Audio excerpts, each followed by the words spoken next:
اعوذ باللہ من الشیطان الرجیم بسم اللہ الرحمن الرحیم یا ایہا الذین آمنوا ادخلوا فی السلم کافہ ولا تتبعوا خطوات الشیطان انہ لکم عدو مبین فإن زللتم من بعد ما جاءتكم البينات فاعلموا ان اللہ عزیز حکیم۔ اے ایمان والو، اسلام میں پورے داخل ہو جاؤ اور فاسد خیالات میں پڑھ کر شیطان کے قدم بقدم مت چلو، واقعی وہ تمہارا کھلا دشمن ہے۔ پھر اگر تم بعد اس کے کہ تم کو واضح دلیلیں پہنچ چکی ہیں صراط مستقیم سے لغزش کرنے لگو تو یقین کر رکھو کہ حق تعالی شانہ بڑے زبردست ہیں اور حکمت والے ہیں۔ سورہ بقرہ کی 208 نمبر اور 209 نمبر کی دو آیتیں اس وقت آپ کے سامنے تلاوت کی گئی ہیں۔ سب سے پہلے اس آیت کریمہ کا شان نزول آپ کے سامنے بیان کیا جاتا ہے۔ شان نزول کا مطلب یہ ہے کہ یہ آیت کریمہ کس واقعے کے ضمن میں نازل ہوئی، اس کا سبب کیا ہوا، اس آیت کریمہ کے نزول کی وجہ کیا ہوئی۔ تو اس آیت کریمہ کا شان نزول یہ بیان کیا گیا ہے کہ حضرت عبداللہ ابن سلام رضی اللہ تعالیٰ عنہ یہودیوں کے بہت بڑے عالم تھے، تورات کے بہت بڑے عالم تھے، اور آپ کے سامنے بار بار یہ بات عرض کی جا چکی ہے کہ روئے زمین پر سب سے بدترین قوم جب سے دنیا بنی ہے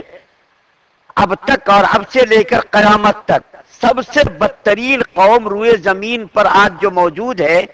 وہ یہودیوں کی قوم ہے۔ یہ وہ قوم ہے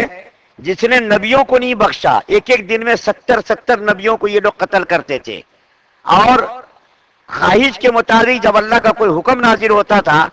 تو یہ لوگ اس آیت پر اس حکم پر عمل نہیں کرتے تھے، نبیوں کو بہت ستاتے تھے۔ حضرت موسیٰ علیہ السلام کو بھی بہت ستایا اور بے شمار نبیوں کو انہوں نے قتل کیے۔ تو یہ بدترین قوم، اسی قوم میں سے ایک صحابی ہیں جس کا نام حضرت عبداللہ ابن سلام ہے۔ پہلے تو یہودی لوگ زیادہ مسلمان نہیں ہوئے، پہلے بھی نہیں ہوئے اور اب بھی نہیں ہو رہے ہیں۔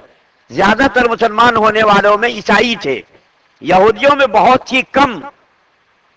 ایسے خوش نصیب ہیں جس کو اللہ نے ایمان کی اور اسلام کی دولت نصیب فرمائی۔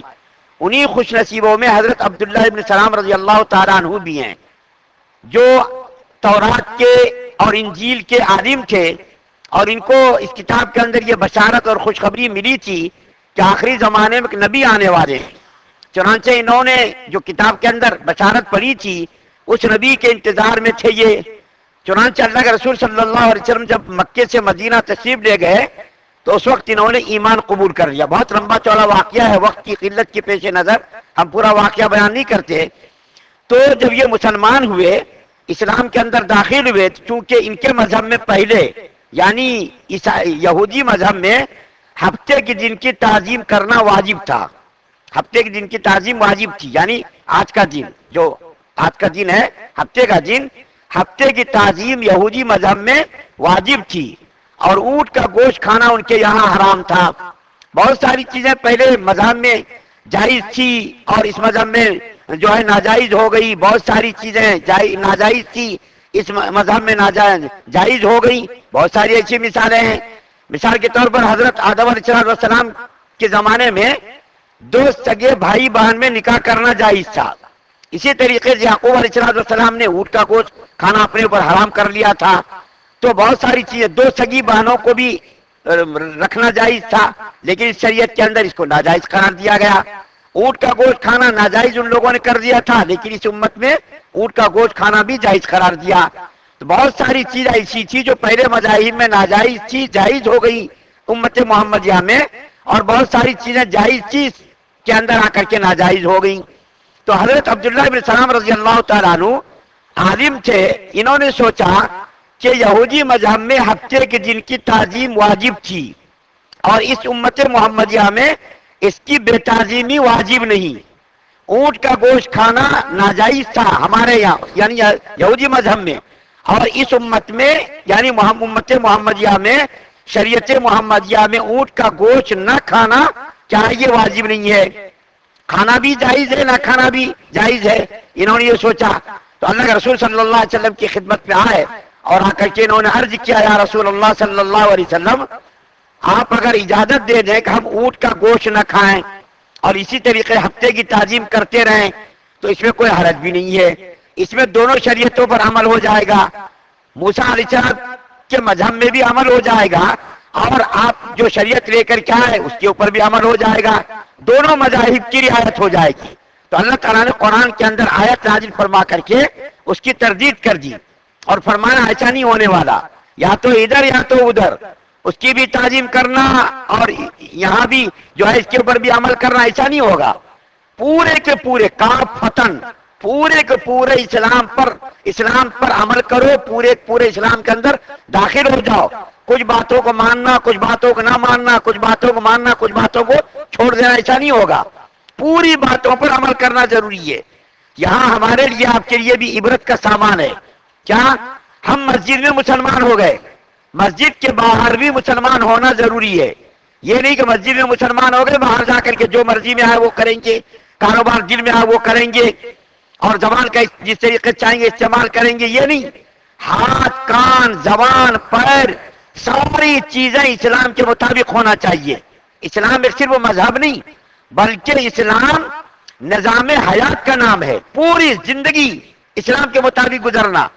سر کے بالوں سے لے کر کے پیروں تک کیا ہے اسلام کے مطابق ہمارا جسم ڈھل جانا چاہیے، کاروبار بھی اسلام کے مطابق ہونا چاہیے، شادی بیاہ بھی اسلام کے مطابق ہونا چاہیے،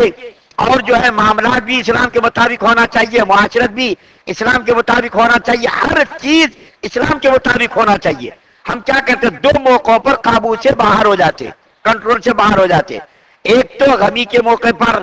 اور ایک شادی کے موقع پر۔ غمی کے موقع پر بھی بے کنٹرول ہو جاتے ہم، اور شادی کے موقع پر بھی بے کنٹرول ہو جاتے۔ شادی بھی جب کرنے لگتے تو کیا کہتے ہیں ہمارے خاندان کے لوگ، ارے زندگی میں ایک ہی بار تو شادی ہونی ہے، دل میں آئے کر لو۔ اس وقت شریعت اور اسلام کا نام و نشان ہمارے پاس نہیں ہوتا، مرضی کے مطابق ہم شادی کرتے۔ پہلی بات تو دیکھنے سے لے کر کے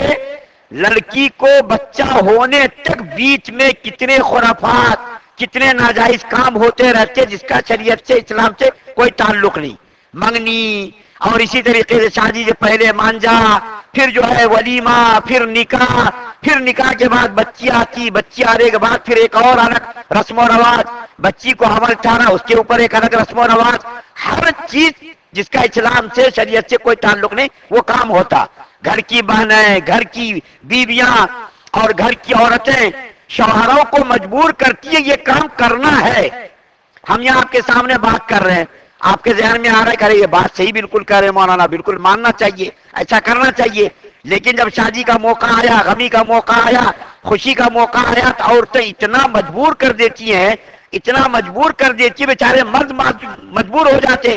ارے ان سے کہاں لگا لیتے ہم، ان سے کہاں لڑ لیتے، تعلقات خراب ہو جاتے، گھر کا ماحول خراب ہو جاتا۔ پتہ نہیں عورتوں نے کون سی یونیورسٹی سے سرٹیفکیٹ حاصل کیا، اس کو معلوم نہ تھا کیا کرنا چاہیے، کب کیا کرنا چاہیے، ان کو اس کے بارے میں بہت معلوم ہوتا، نماز کے بارے میں، روزے کے بارے میں، اسلام کے بارے میں، کلمے کے بارے میں ان کو معلوم نہیں ہوتا، لیکن رسم و رواج کے بارے میں اچھے سے اچھا کپڑا لانا، کہاں جانا، حیدرآباد جانا، اچھے سے اچھا کھانا بنانا، کون سا ایٹم ہونا چاہیے، یہ ساری چیزیں عورتوں کی منشا کے مطابق شوہر کرنے پر معذور، وہ نہیں چاہ کر کے بھی کرتا وہ۔